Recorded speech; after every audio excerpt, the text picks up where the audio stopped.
حدیث معصوم سے، ہمارے چھٹے سرکار صادق آل محمد امام جعفر صادق علیہ الصلاۃ والسلام سے منقول ایک معروف حدیث کہ جسے آپ نے بھی جگہ جگہ منابر پہ سنا ہوگا، علماء خطبہ بیان فرماتے ہیں، وہ کیا ہے؟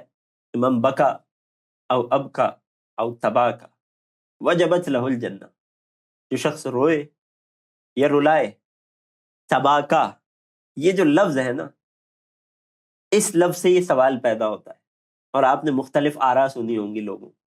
تباکا باب تفاعل سے ہے، صحیح، جس کا مطلب ہوتا ہے کسی ایسی کیفیت کو خود پر طاری کر لینا جو آپ کے اندر موجود نہ ہو۔ ٹھیک، تباکا یعنی جسے آسان الفاظ میں ترجمہ خطبہ یوں کرتے ہیں کہ رونے جیسی شکل بنائے، بالکل صحیح، اس پر جنت واجب ہے۔ تو اس پر ایک اعتراض یہ کیا جاتا ہے کہ یہ تو سراسر ریاکاری ہے، مجھے رونا آ نہیں رہا، میں رو رہا ہوں، یہ ریاکاری نہیں ہے تو کیا ہے؟ اس پر آپ نے 2 سے 3 طرح کے جوابات سنے ہوں گے۔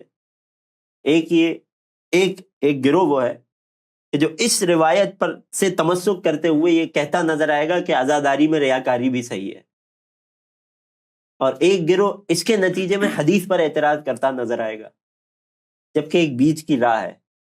اس حدیث کی وہ بہتر تفسیر اور تشریح کہ جو ہمیں مرجع علی قدر سید علی سیستانی حفظہ اللہ سے ملی، کہ جب ان سے اسی حدیث کے ضمن میں سوال کیا گیا، استفتاء موجود ہے سید کا، اگر آپ اجازت دیں بسم اللہ، تو میں اس کے چند جملے آپ ہمارے ناظرین و سامعین کی خدمت میں پیش کر دیتا ہوں، تاکہ یہ غلط فہمی ہمیشہ کے لیے دور ہو جائے کہ آیا تباکیہ سے مراد ریاکاری ہے یا ریاکاری نہیں ہے۔ سید سے سوال کیا گیا، جواب میں جو بات سید نے فرمائی اس تباکہ کے جملے کے حوالے سے، سید کی ویب سائٹ سیستانی.org پر بھی استفتاء موجود ہے عزائے حسینی کے ضمن میں۔ فرماتے ہیں وہ امت تباکی، جہاں تک تباکی ہے جو لفظ آیا ہے حدیث میں، یعنی رونے جیسی کیفیت کو خود پر طاری کرنا۔ صحیح، تغافل ایک لفظ ہے، اردو شاعری میں بھی استعمال ہوتا ہے۔ بالکل، تغافل کسے کہتے ہیں؟ انسان غفلت میں نہ ہو مگر اظہار ایسے کرے کہ جیسے وہ اگنور کر رہا ہے، جیسے ہم آسان الفاظ میں اگنور کرنا کرنا کہتے ہیں، تغافل۔ اسی طرح دیگر مختلف الفاظ، وہ کیفیت ہے نہیں مگر اسے اپنے اوپر ظاہری طور پر طاری کرنا، اس کا اظہار کرنا جو دل میں نہ ہو۔ وَأَمَّا تباکی، جہاں تک تباکی کی بات ہے، یعنی رونے جیسی کیفیت کو خود پر طاری کرنا جبکہ رونا نہیں آ رہا۔ فرماتے ہیں فَلَيْسَ الْمُرَادُ بِهِ إِظْهَارُ الْبُكَاءِ أَمَامَ الْآخَرِينَ، اس تباکی سے مراد یہ نہیں ہے کہ دوسروں کے سامنے زور زور سے رونا اور رونے کا اظہار کرنا، بل ہوا بمعنی تکلف الانسان البکاء علی ما یراہ حقیقا به، بلکہ اس سے مراد کیا ہے؟ بس اتنا جملہ کافی، اگرچہ اور طویل پیراگراف ہے، اب اس جملے کی تفصیل پیش کر دیں گے۔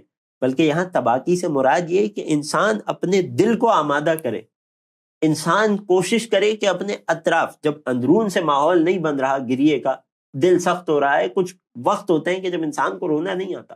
صحیح، اگر ایسی کیفیت ہے، مجلس میں بیٹھا ہے، حسین کا غم بیان ہو رہا ہے، تو اندرون سے کیفیت نہیں بن رہی، تو انسان کوشش کرے مثلا کہ بیرونی کیفیات کو اپنے اوپر طاری کرے، تکلف کرے، کوشش کرے کہ اپنے دل کو کہ جو اس وقت سخت ہے اسے غم حسین پہ رونے پر آمادہ کیا جا سکے۔ صحیح، اب اس کے کئی طریقے ہو سکتے ہیں، لیکن اس کا نتیجہ یہ نہیں ہو سکتا کہ ریاکاری کرے۔ اور یہاں ایک اور جملہ اضافہ کر کے بات کو آگے بڑھائیں کہ اگر کوئی شخص زور زور سے رو رہا ہے تو یہاں آپ کے پاس بھی یہ حق نہیں ہے کہ آپ اس پر ریاکاری کا حکم لگائیں۔ یہ بھی بہت اہم بات ہے۔ بالکل صحیح، لوگ یہ سمجھتے ہیں کہ یار ہمیں تو رونا نہیں آ رہا، کوئی ایسی بات ابھی خطیب نے پڑھی تو نہیں ہے کہ جس پر اتنا گریہ کیا جائے، یہ کیوں اتنا زور زور سے رو رہا ہے؟ تو جناب یہ معاملہ ہے اس شخص کے کہ جو رو رہا ہے، اس کے اور حسین کے آپسی تعلق کا۔ نہیں معلوم اسے کون سی مصیبت یاد آ گئی ہو، نہیں معلوم وہ حسین کا کس قدر عاشق ہو، تو جہاں خود ریاکاری نہیں کرنی، وہاں یہ حق بھی نہیں ہے کہ کسی عزادار پر ریاکاری کا حکم لگایا جائے اور یہ کہا جائے کہ یہ تو ریاکاری کر رہا ہے، والعیاذ باللہ، یہ لوگوں کو دکھانے کے لیے کر رہا ہے۔ یہ معاملہ لوگوں کے اور امام حسین کے درمیان کا ہے۔